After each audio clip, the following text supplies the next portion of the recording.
Thanks everyone for joining us for the second lecture in our three-part lecture series. I hope many of you enjoyed last week's talk and are excited to listen to Dr. Cameron Herbick this evening. For anyone joining us for the first time, my name is Scott. I'm one of the FY1s working in the west of Scotland, and I'm part of the team who helped organise the series. The aim of this lecture series is to teach the FMLM undergraduate curriculum in a series of fun, short, interactive sessions. The FMLM stands for the Faculty of Medical Leadership and Management and is the professional home for medical leadership in the UK. If you have any questions during the lecture, just pop them into the Microsoft Teams chat and I can send them on to the speaker and get his views. So yeah, let me pass you back on to Cameron, who will take us away. Thanks very much, Cameron, for joining us.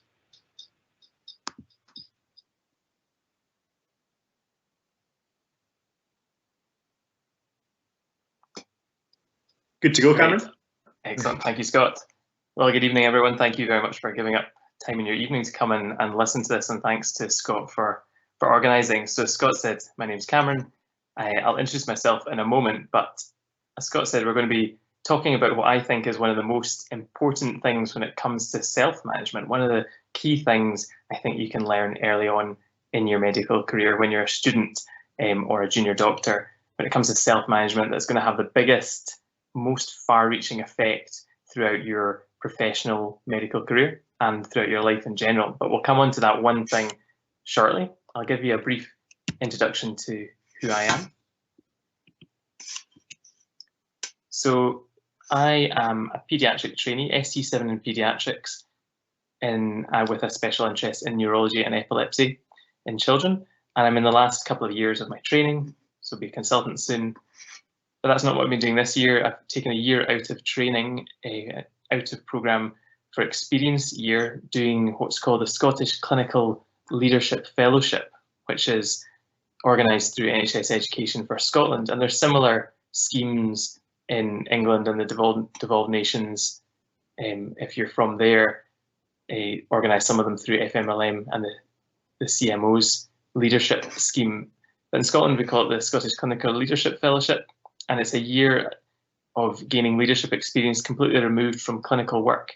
And that's what I've been doing. I half the time I'm with the Scottish Government in the Health Workforce Directorate, who do a whole bunch of things, but part of it is to do with, they are ultimately in charge of medical training in Scotland. And also half of my time has been with NHS Tayside, Dundee, in their Quality Improvement Academy, developing some educational resources. So it's been a very interesting year. As part of the year, I wrote part of the Scottish Chief Medical Officer's annual report and got to present that, which was really interesting. Other bits and pieces I do, I'm the Royal College of Paediatric and Child Health, a trainee representative for the West of Scotland, and also I have a role with NHS Education for Scotland in what's called a Trainee Associate for Quality Improvement and Quality Management, which is a bit of a mouthful. But what that is when you are a doctor in any training grade from FY1 through to the end of your specialty training, you fill in a GMC survey every year where you rate how good your training's been, and that's how they decide whether the placements you're on are meeting the quality required for your training. And if they're not, you're sent in to investigate. So I'm one of the trainee representatives who goes in and does visits to different sites. If you want to know anything about that, I'd happily talk about it, but that is my background. Before we go on to the meat of what we're going to talk about today, I thought I had just give a brief thought on, is leadership and management training important for medical students? Because I believe most of you are medical students who are on the call, and you've taken some time this evening to come and listen to this. Obviously, I think yes, or I wouldn't be doing this talk, but I think all doctors are leaders in some capacity at all stages of your training, whether you're an FY1 and increasingly so as you become a consultant. Almost all of you here will become consultants at some point, and that role involves a good amount of management skills and leadership as well.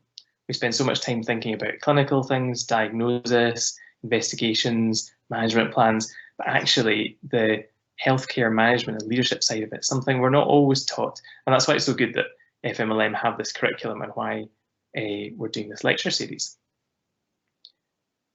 So one thing I thought would be useful to think about as well as you're in an early stage of your training is to think about training. Medical training, really, you can think of it once you've got through your foundation years and you've gone into your specialty training, think of it as consultant training, because that's what it really is. It's training you up to be a consultant in that specialty, because you'll come across others who have experience in the area you work in and can do parts of your clinical work, whether it's an allied health professional, a nurse practitioner, or increasingly common physician associates. But what marks out consultants as different, and the different part skills that you bring, is really around that leadership and management side and the extra skills that you bring along to it. So that's why it's so important to cover these things in your training at some point.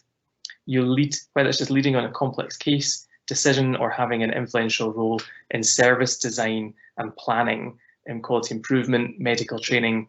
These are all leadership roles that you take on as a consultant. Might seem far away just now, but believe me, it flies in. Starting to think about this early in your career, I think, can be really helpful. And just a gentle nudge to think about as you go into your training, even in the beginning foundation years, think about what is going to be your niche. This would be my top tip. This isn't something to stress over, and you don't need to spend lots and lots of your own time doing this, but think about what really gets you interested and build your experience in these areas. So this can be research. If you're into research, then build up some experience in that. If it's medical education, if it is in more formal leadership and management, then you can pick up lots of experience as a trainee. I've had lots of opportunities for that. Or if it's in quality improvement, or if it's in innovation and design, there's lots of opportunities. So find, as well as doing the normal clinical learning you do, I'd say find your niche and work towards that. As Scott said, we're following the FMLM curriculum for these lecture series, and it's mapped to this undergraduate curriculum. And there are 5 areas of development which it focuses on, from the foundational through to the more aspirational when you're a medical student. And we're on number 1 at the moment, this top one, which is personal qualities. And they've designed this that it starts with the things that are really foundational to develop when you're still at your undergraduate training, when you're a student. And then as you get round to improving service and setting direction, you'll have less opportunity to do this as a student, but you can learn the basics of it. But we're still on this foundation of developing personal qualities, and our theme today, which is self-management, managing yourself. And this is the suggested competencies included from FMLM. Looking at these, there was lots on reliability, meeting responsibilities, being flexible, thinking about your time management skills. But actually, these are all skills that you will develop throughout your medical training, and you will have these skills already being in a medical degree. And you can teach yourself these. But the one I thought that was most important, and that'd be really good to focus on today, is this number 1, managing the impact of emotions and behaviour with consideration of the impact on others, because I think that's going to be foundational to what you do for the rest of your career. But first of all, we're going to go back.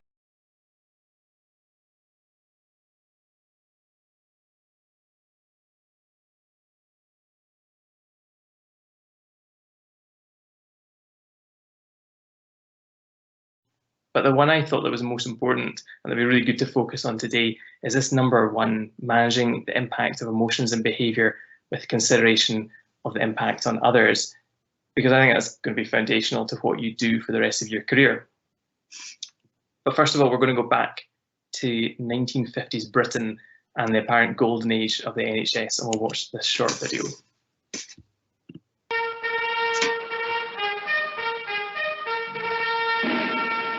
Sir Lancelot. Good morning.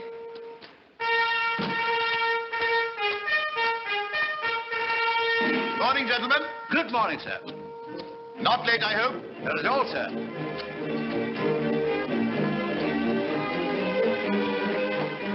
Come along, my man. You must pursue me. You must pursue me.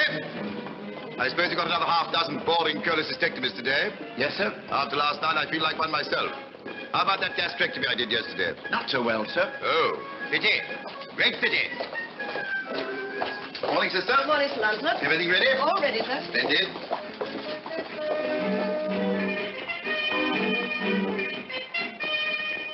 Now, you just lie still, old fellow. I've just got to discuss your case with these young doctors here. Take his pajamas off, sister. You, examine his abdomen. take that grubby fist away. The first rule of diagnosis, gentlemen, eyes first and most, hands next and least, and tongue not at all. Look! Have you looked? Yes, sir. See anything? No, sir. Very good, carry on. Gently, man, gently, you're not making bread. Don't forget, to be a successful surgeon, you need the eye of a hawk, the heart of a lion, and the hands of a lady. You found it? Yes, sir. Well, what is it? A lump. Well, what do you make of it? Is it kidney? Is it spleen? Is it liver? Is it dangerous? No, don't worry, my good man. You won't understand our medical talk. You, what are we going to do about it? Cut it out, man. Cut it out. Where shall we make the incision?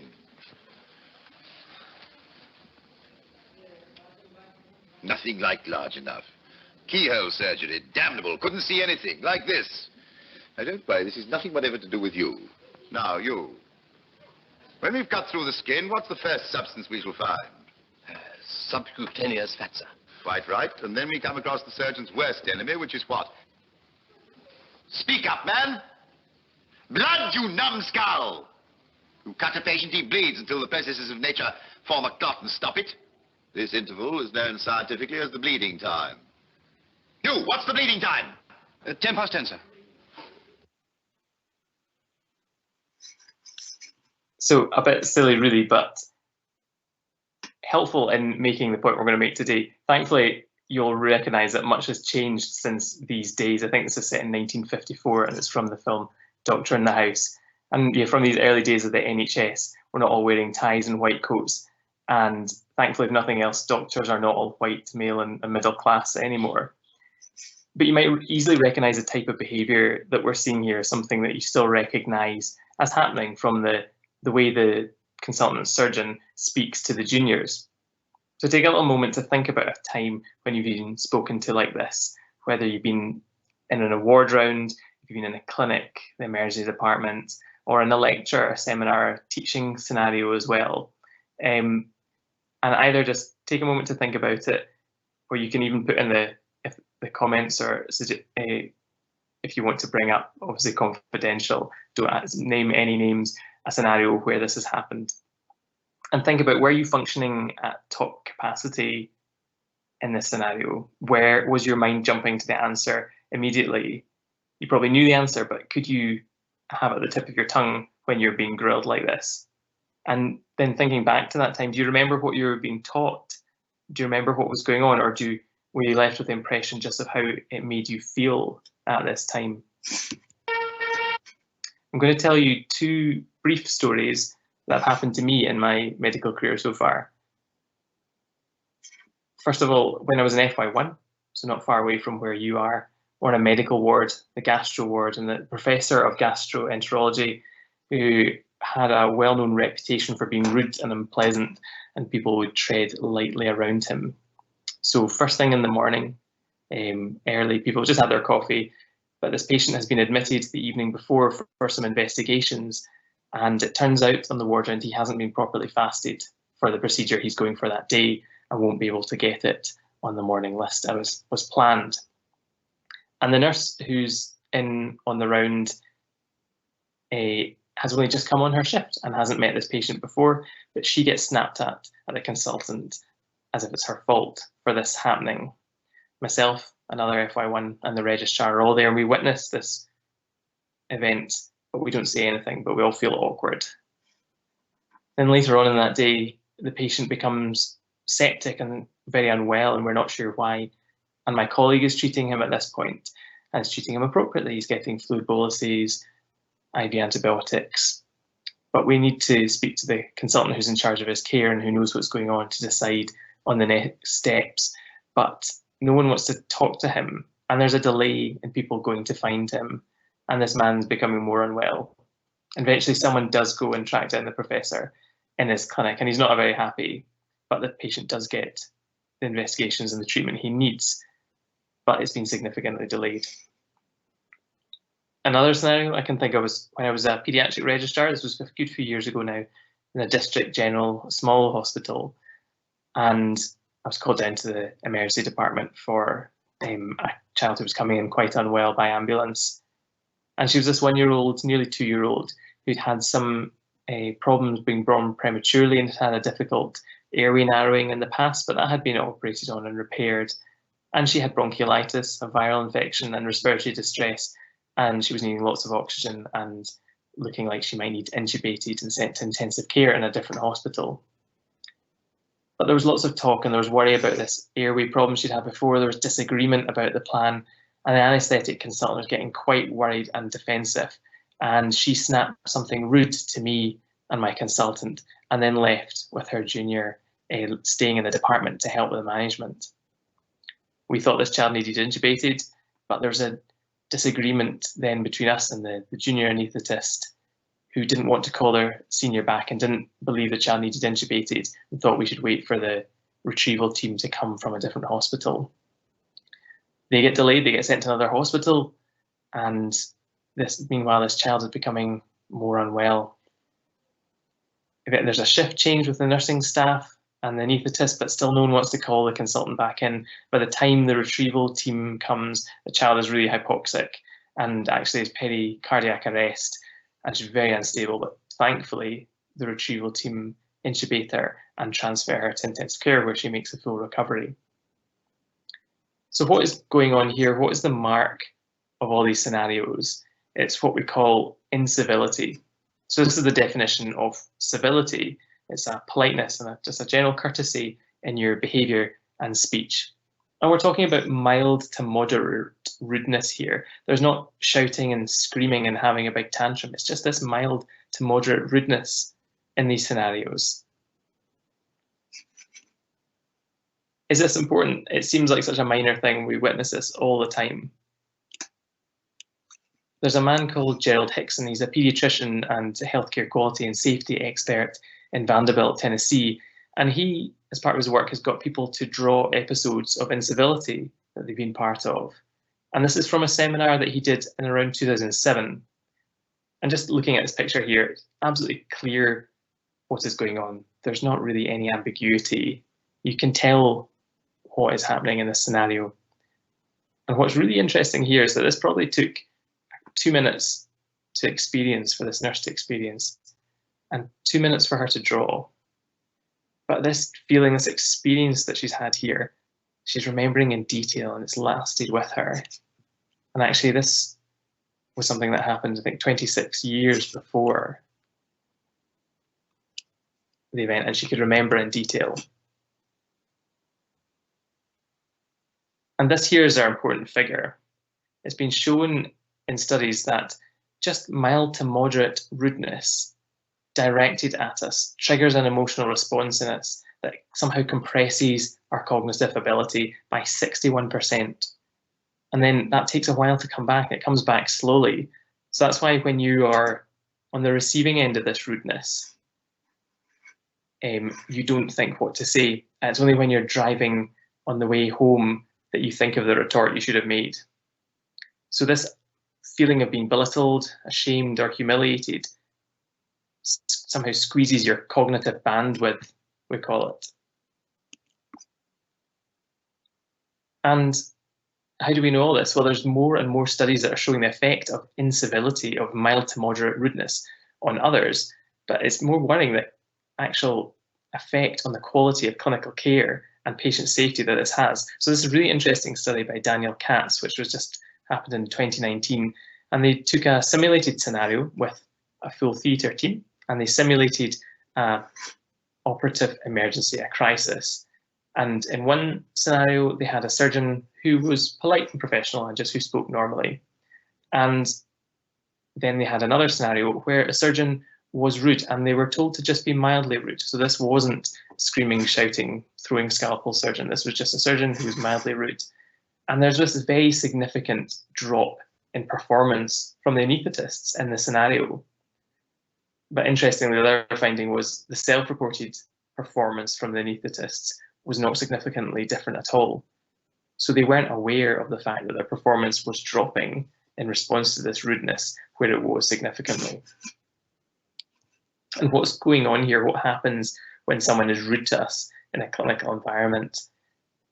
So it's been found that about 80% of recipients lose time mulling this over and worrying about the rudeness, and particularly those who are more empathic individuals, they tend to mull this over more. And nearly 40%, their work quality reduces just simply by being on the receiving end of this. And if it is consistent, then nearly 50%, if they can reduce their time at work, they don't want to be there, they don't go the extra mile. And worryingly, a quarter of people take out this rudeness on the people who are receiving end of their care by being grumpy and short and rude. So you get less effective clinicians providing poorer care, which is a worry in healthcare.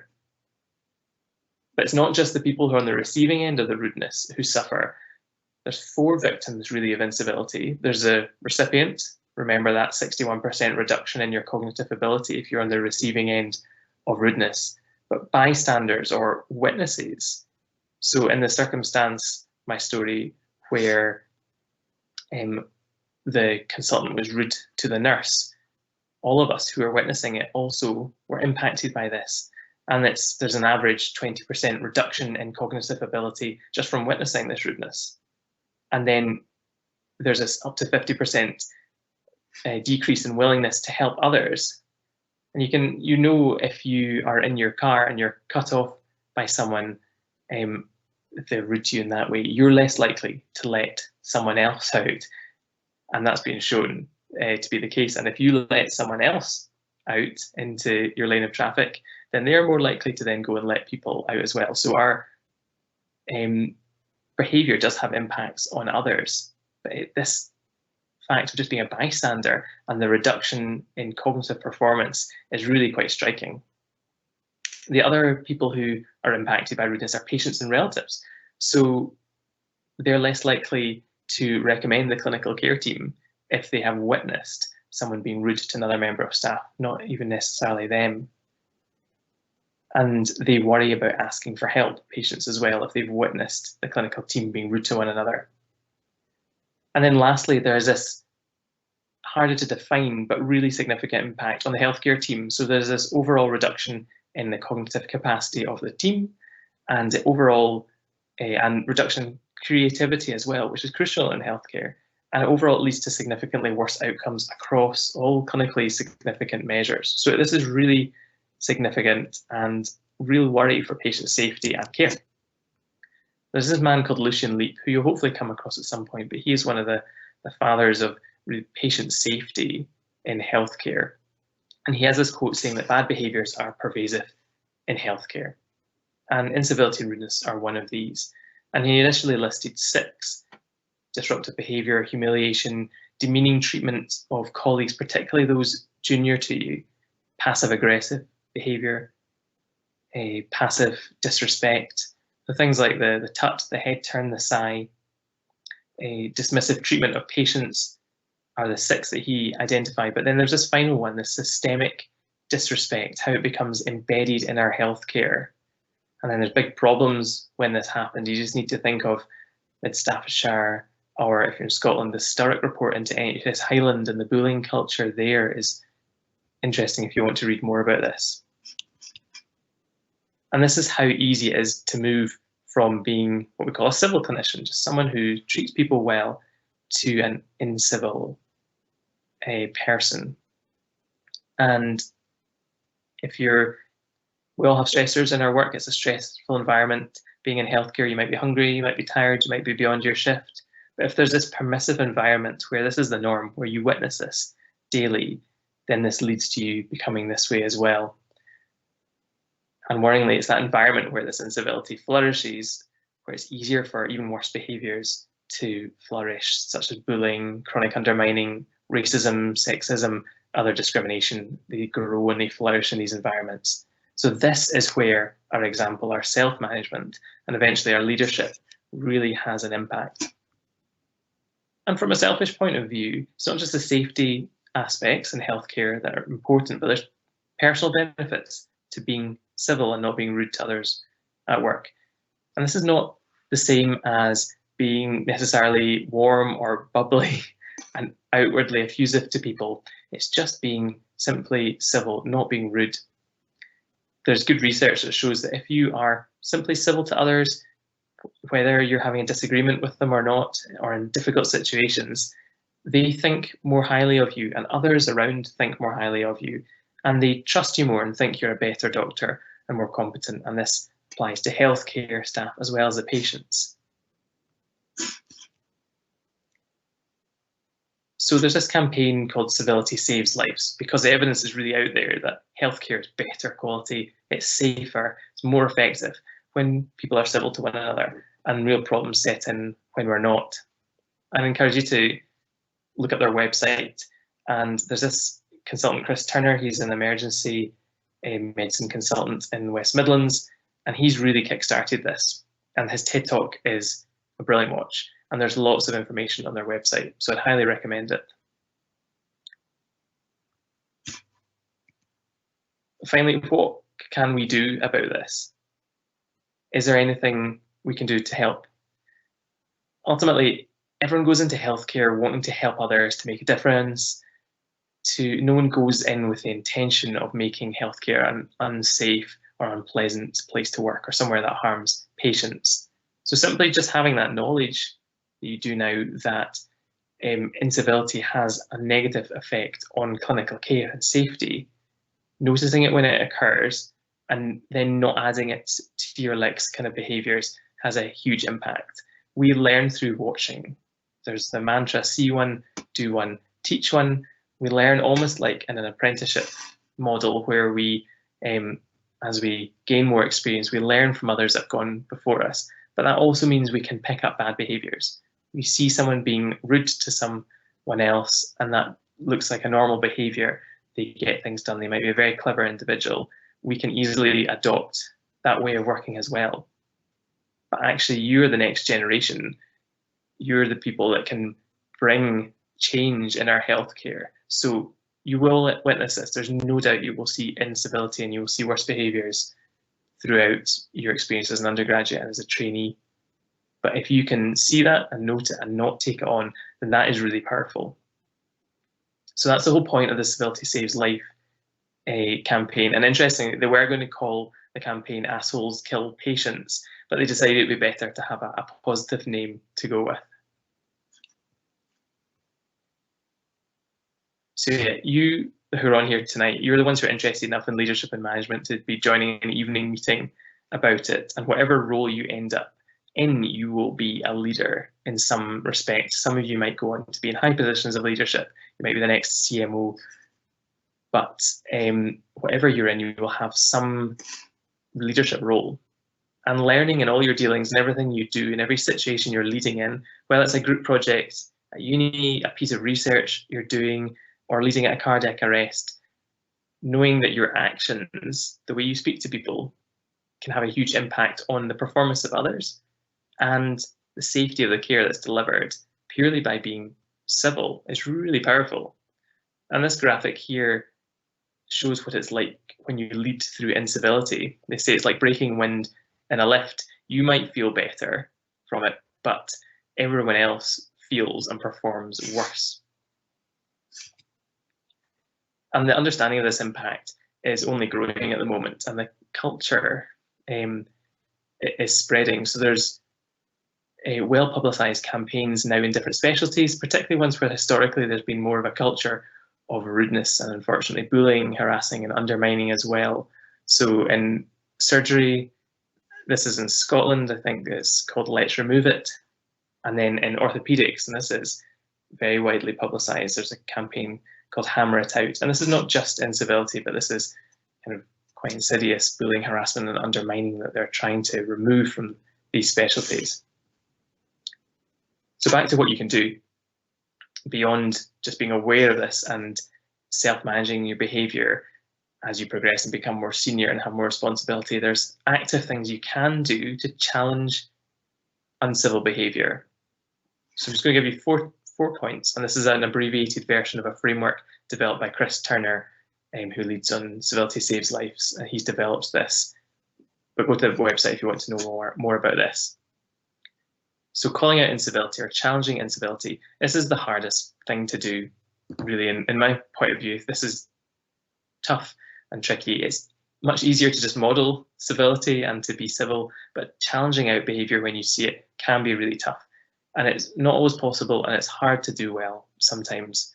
But if no one speaks out, if you think back to that permissive culture of rudeness, change is going to be slow, and it just allows it to develop. So the way to think about this is, who's going to challenge this? Will it be you if you've been on the receiving end, or would it be someone else? As a medical student or foundation doctor, you might feel understandably not able to call out rudeness or incivility from a consultant or a senior nurse, but you might have the opportunity to speak to someone in between, someone like a registrar who might be able to be an intermediary and speak to that person. Or you might be a foundation doctor or specialty trainee and you witness one of your colleagues, your peers, being rude or belittling to a medical student or a nursing colleague, and that would be very appropriate for you to challenge there. So should it be you or someone else? Think about that. And then think about your motivation. Why am I wanting to address this? Is it because I want to get back at them for some reason to hurt? Or is it to help try and move things on? Talk about hurt or heal, punish or improve. So your motivation needs to be positive if you're thinking about calling this out. When is the best time to do this? Soon after the event, but not necessarily in that moment unless there's patient safety is being compromised. But it has to be soon enough after to make sense and have a reasonable chance of the person remembering. But remember that figure we talked about, that in that moment, that mild to moderate rudeness triggers that emotional response in you that compresses your cognitive ability by up to 61%, and it's very slow to come back. So it's not always easy to have a balanced civil discussion in the moment. You can shut down a conversation, you can say, don't speak like that to me, please. But talking through it and challenging that behaviour, sometimes a little gap of time, it doesn't need to be that long, but sometimes a gap of time and not in that moment can be helpful. Think about where it's really important that the person that you're speaking to isn't going to feel humiliated. There's nothing worse about than being called out on something in front of a group of people, particularly your peers or juniors. So the rule of thumb is praise in public, but feedback in private.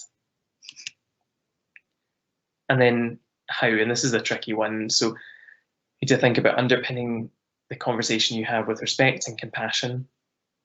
Ask, don't necessarily tell, and hear their side first. You'll almost always find that there was a reason that the person was showing that behaviour.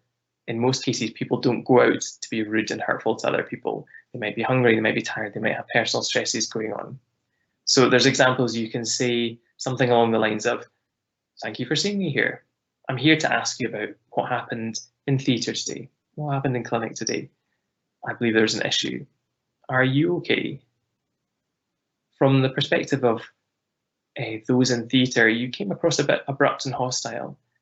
How do you think your team are feeling? And then you might say, what do you want to do now? But remember, we all mess up at times. And I cringe when I think back to times when I've been rude or difficult at work with people I've been dealing with. And usually it is from that place of high stress when you've not eaten, you've not a chance to go to the toilet, nothing's going right, it's a busy take, and someone gives you a bad handover and you can snap at them. So I really cringe now thinking back at that, particularly knowing the quality, the safety issues that has and the impact it has on other people. So even when we try our hardest, we can mess up. But simply by apologising, saying something simple like, I'm sorry I was short with you earlier. I'm under a lot of pressure at the moment. It was a really busy shift. I shouldn't have spoken to you like that. I'm sorry. Just something like that is really powerful, can diffuse that situation, diffuse the awkwardness, and it models to others as well that it's okay to apologise and it's helpful, and that's something that's really powerful. So that's us. If there's one thing I'd like you to take away from this, is that your behaviour, even just at basic level, being civil, not learning and taking on others' bad behaviours, but just by being civil to others, can have a really significant impact on the quality of care that you give to your patients throughout your whole career. Thanks very much for listening. I'm happy to answer any questions. That's great, Cameron. Thanks very much. That was very interesting. It's amazing that such a small thing like civility, such a basic human attribute, can have such an effect on patient care. I think before, I only really seen it in terms of like being a nice person and being respectful to your colleagues, but for the crossover that has in patient care and cognition is quite amazing. It's pretty cool. I'll check the questions to see if anyone's wrote anything in. Do you have any advice, Cameron, for anyone who's interested in medical leadership and management, how they can get involved as medical students? Yeah, that's a good question. Scott, you'd be a good place to answer this as well, because you joined FMLM as a student. So I believe you can join FMLM as a student. I would say that I didn't have a particular interest in this when I was a medical student. I kind of went along learning what I needed to learn, and this has been a gradual thing. And I think as part of the year in the fellowship I'm doing, I've been meeting lots of people in leadership positions, chief medical officers, and so on across the country. And the one thing they all say is that they hadn't necessarily mapped out their journeys into their position of leadership, but they had just gone in with kind of being interested in everything and taking on challenges, and particularly they were keen to see things improve and try and make a difference and a change. So joining FMLM, they do a conference, Leaders in Healthcare, every year, and you can do if you've been involved in any projects, you can present a poster at their conference if you're really keen and join their meetings. That's probably the easiest thing. And then when you're progressing on, just being involved in different projects, quality improvement projects, and taking a bit of a role in leading through this. It can be challenging, particularly when you're rotating rapidly, but if you just keep pushing at it, there'll be more and more opportunities. We have a question too. It just says anonymous, but it says, can incivility be location specific? We've heard that in larger cities like London, it's a lot more common. Yeah, that's a good question. So there's some research that's been highlighted by Civility Saves Lives campaign that the anonymity is important when it comes to allowing incivility to flourish. So people are more likely to be rude and uncivil when they're talking on the phone. And you'll find this, it's really unfortunate in clinical environments, people are terrible at even introducing themselves on the phone. And that's a behaviour you can model quite easily. You can pick up the phone and say, hello, it's Cameron Herbert, the paediatric registrar here.